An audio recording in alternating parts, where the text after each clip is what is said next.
Nociología. Buenos días, vamos a mirar la guía Nociología para ustedes, estudiantes del grado 11.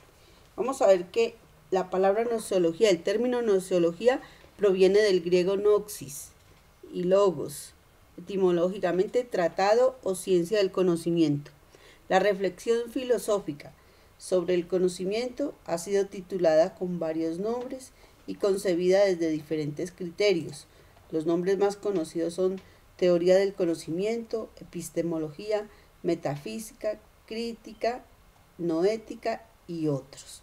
La imagen ya les puede dar a ustedes una idea de qué se trata este tema. Miren cómo hay un engranaje en el cerebro, ¿no?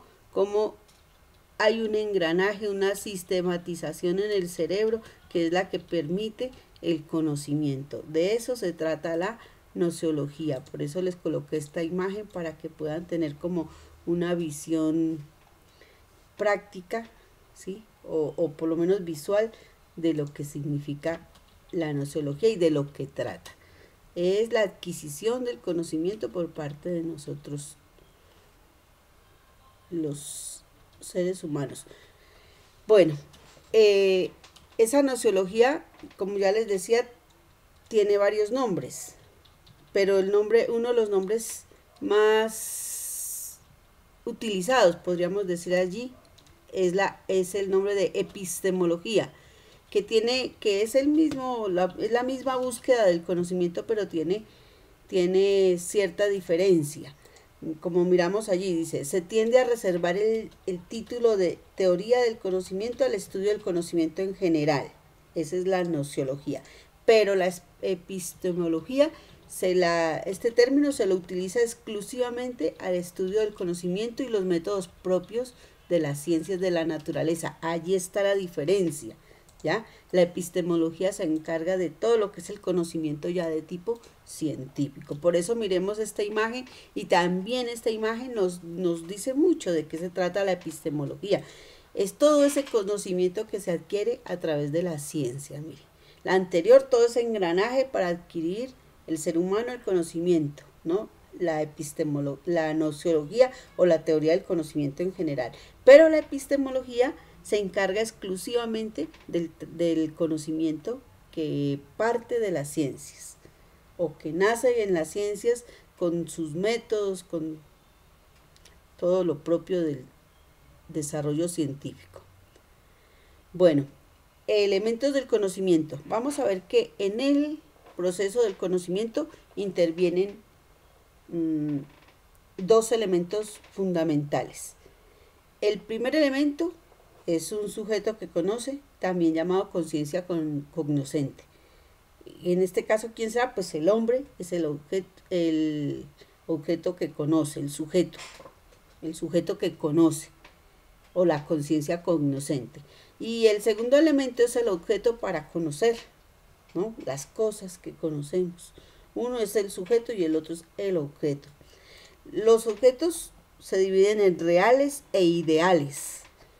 Llamamos objetos reales a todo lo que nos es dado en la experiencia externa e interna, todo lo que podemos ver, tocar, conocer, observar, manipular.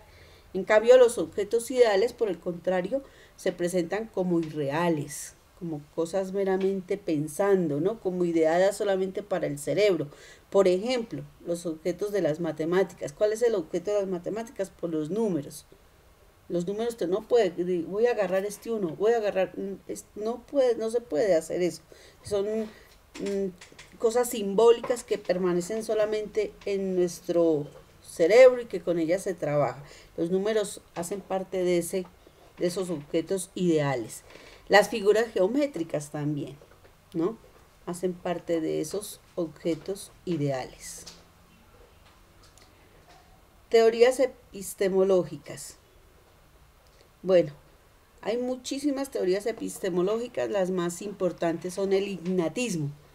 Esta teoría habla de que nacemos con una parte considerable de nuestros conocimientos y conceptos, o sea que al nacer ya traemos mucha estructura que facilita o que potencializa el conocimiento.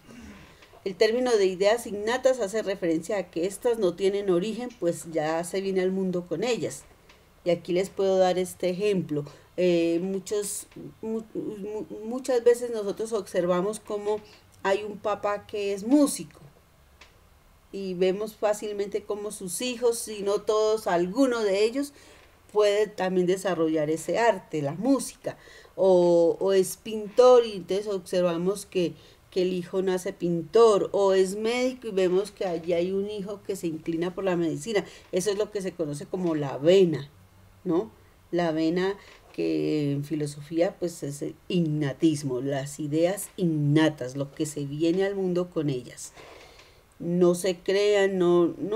Hay veces, mire, hay gente que no va a prepararse en una escuela de arte, ¿no? No va a una facultad de artes y son grandes artistas, pintores, músicos, cantantes, sin necesidad de recibir conocimientos en torno a eso. Traen como que ese arte ya en sus venas. Bueno, otra teoría epistemológica es el empirismo genético. Dice que nuestros conocimientos se originan es en la experiencia sensorial, o sea que nosotros a medida que estamos viendo, vamos y que cuando nacemos y ya vamos tomando conciencia, empezamos a grabar, como que de niño, cuando ya se tiene uso de razón, que ya por ejemplo se empieza a gatear, a caminar y todo esto, se va llenando el tablero, se va llenando la mente como si fuera un tablero en blanco, o mejor dicho, una tabula rasa. Ese tablero se llena poco a poco con las impresiones que genera nuestro contacto con los objetos, entonces empieza el niño a diferenciar. Allí pues habría que mirar con cuál de estas teorías nosotros nos identificamos. Otra teoría es el empirismo. Miren que este ya no es genético, este es un empirismo general y es una teoría que habla sobre el fundamento del conocimiento. En esta teoría que nos dice que todos los conocimientos deben sustentarse en la experiencia. ¿Qué quiere decir eso? Mire que es muy diferente al empirismo genético. Todo lo que usted ya conoce tiene que demostrarlo en la experiencia. En cambio, la otra nos dice que la experiencia es la que le enseñó, o sea, como decir lo contrario, primero es la experiencia, después el conocer. Acá el empirismo dice que todo lo que se pueda sustentar en la experiencia, todo lo que usted conozca y lo pueda realizar, eso es el conocimiento. Dice, a diferencia del empirismo genético, que dice que el conocimiento se origina en la experiencia. De este modo, la experiencia es la única fuente segura del conocimiento y en ella se debe apoyar siempre el hombre para justificarlo. O sea, si el hombre sabe, el hombre puede hacer. Ese sería el empirismo general. Hay varios tipos de teorías empiristas, por ejemplo, el empirismo radical. Hay quienes sostienen de forma tajante que no hay ningún conocimiento que pueda justificarse sin recurrir a la experiencia, ¿no?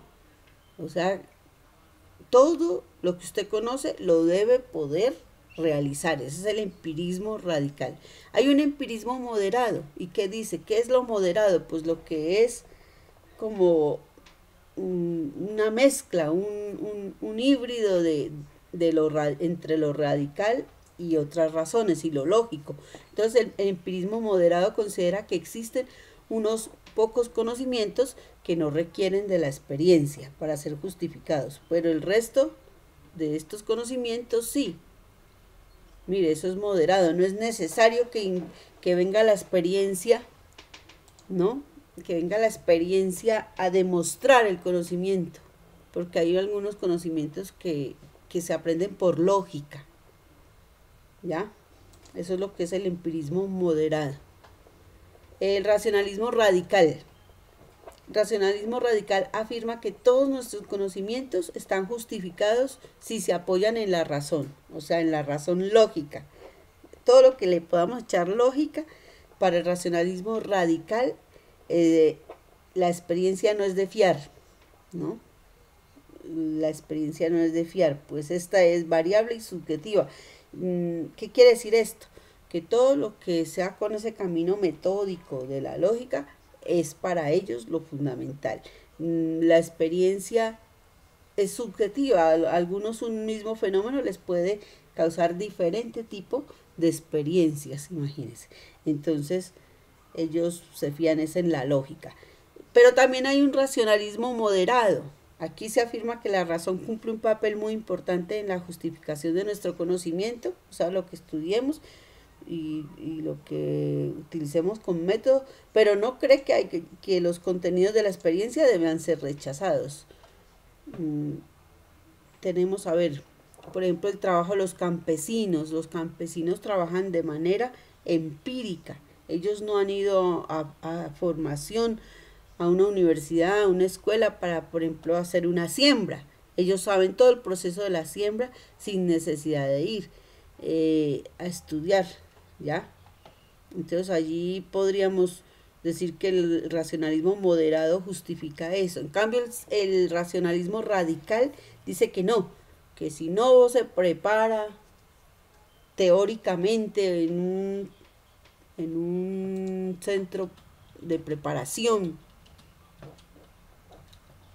lógico, esas experiencias no sirven. El apriorismo. Esta doctrina afirma que se puede obtener conocimiento acerca del mundo real sin recurrir a algún tipo de experiencia.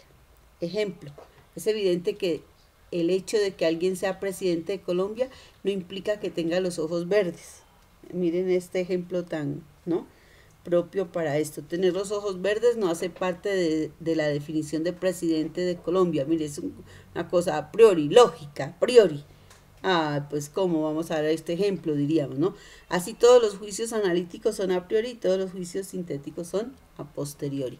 ¿Sí? Podríamos llegar a ese caso que alguien ve que nuestro presidente tiene los ojos verdes, entonces generalizar que todos los presidentes de Colombia tienen los ojos verdes. No, eso es un análisis a simple vista, ¿no? A simple vista, no parte de una experiencia fundamentada, de una experiencia que haya llevado a una síntesis, un proceso de indagación y finalmente de conclusión. Otro tipo de estas teorías es el convencionalismo. Supongamos que alguien diga, Cartagena está bañada por el mar Caribe, que justifica la afirmación que todos creemos verdad. Todos sabemos que eso es cierto. Así no hayamos ido a Cartagena, si no conozcamos Cartagena, nos han enseñado desde tiempos remotos por la geografía, por todo. Estamos convencidos, porque todo el mundo piensa así, que eso es cierto. Entonces el fundamento no solo se halla en la experiencia, sino en la convención o acuerdo que llegan las personas sobre el significado de algo. Todo el mundo debe estar como convencido de que eso es así, como se dice, ¿no? Todo el mundo está convencido de que así, no admite ninguna otra duda. Eso es el convencionalismo. Otro tipo de experiencia, de experiencia de este tipo, es de teoría epistemológica, es el intuicionismo, ¿no? Otro tipo de teoría empirista es el intuicionismo. ¿Qué es el intuicionismo? Cuando alguien dice te amo, muchos podrían pensar que se pierde el significado de esa palabra al tratar de comunicarla, ¿no? El intuicionismo considera que algo o mucho se pierde al tratar de comunicar una expresión. El nombre que recibe esta teoría es intuicionismo, pues en filosofía el contacto íntimo y directo con algún objeto se llama intuición. El intuicionista acepta que existen conocimientos que no son, el intuicionista acepta que existen conocimientos que son incomunicables o parcialmente comunicables. Entonces, miremos cómo podemos ejemplificar este intuicionismo. Sí, en este ejemplo que damos, el amor es algo que no es necesario comunicarlo, se intuye, ¿no? Uno no tiene, una persona enamorada no tiene que decirle a la otra persona, me amas, no, eso se intuye, O no tiene que estar diciéndole a la otra persona te amo, porque la otra persona intuye que es así. Ese es el intuicionismo. Mire que genéricamente se habla de que las mujeres tenemos una especie de intuición femenina que nos hace como prever las cosas, como saber las cosas sin haberlas oído, sin tenerlas que decir. Bueno, otro tipo de teoría racionalista es el idealismo. Como idealismo se designa el conjunto de los sistemas filosóficos según los cuales la idea es el principio y fundamento del ser y el conocimiento. Como idealismo también denominamos la confianza exagerada e ingenua en los valores éticos y morales de la sociedad, en la forma de conducirse las personas y las instituciones según lo justo y lo bueno. Este sentido se pone al realismo, ¿no? Entonces, el idealismo, miren que tiene uno necesariamente, para comprender qué es el idealismo, rastrear hasta Platón, quien consideraba que la verdadera realidad era la del mundo de las ideas, únicamente dice accesibles a la razón. Como idealismo también esa confianza, hay muchas personas que creen que una persona llena de valores, o que aparentemente muestra tantos valores, que esa es la persona buena, o que la persona buena debe comportarse y guiarse de esta manera. Entonces a eso se le conoce como idealismo. Pero entonces en contraposición a ese idealismo viene el realismo, ¿no? El realismo resuelve el problema del límite de nuestro conocimiento. Para el realismo la percepción es una prueba suficiente de la existencia de los objetos. Si se perciben, si se ven, si están independientes, si los objetos están independientes de nuestras mentes, ¿no? ¿Qué quiere decir independiente de nuestras mentes? Pues que están allí, tangibles, a la vista. Las percepciones no son producto único de nuestras mentes, estas deben tener alguna causa y la causa debe ser alguna realidad independiente de nuestra mente. Para el realista, un objeto es la causa externa de nuestras percepciones. La única prueba de la existencia parece ser el efecto, es decir, la cosa en sí. ¿Ya? Yo no sé, pues miremos que antes de que se hiciera el automóvil, ¿no? Debió surgir la idea, ¿ya? Pero la idea se hizo realidad cuando se objetivizó en un vehículo. Y finalmente, si vemos que está la corriente del positivismo, esta corriente filosófica que afirma que el único conocimiento auténtico es el conocimiento científico y que tal conocimiento solo puede surgir del método científico, siendo el ejemplo ideal las ciencias físicas, que triunfan claramente en el dominio de la naturaleza y en las aplicaciones técnicas que de ellas se derivan. El único conocimiento posible es aquel que suministran las ciencias naturales. Miren que si nos vamos a esta realidad, pues estaríamos perdidos. Pensar que lo único real y absoluto es el conocimiento científico. Pues uno podría llevarlo a un plano de que el conocimiento científico o las matemáticas, por ejemplo, son absolutas porque son comprobables, ¿no? Porque después de hacer un proceso se llega a un producto, ¿ya? Eso sí lo podemos tener como claro, pero pensar que el positivismo es la única manera, que esa manera científica es la única de adquirir conocimiento, pues no cala tampoco. Entonces, ¿dónde queda el conocimiento humano, el conocimiento que proveen las ciencias humanas, por ejemplo? ¿Ya? Jóvenes, muchas gracias. Esta es la explicación a este tema. La guía se las entregaré y allí está el taller. Gracias.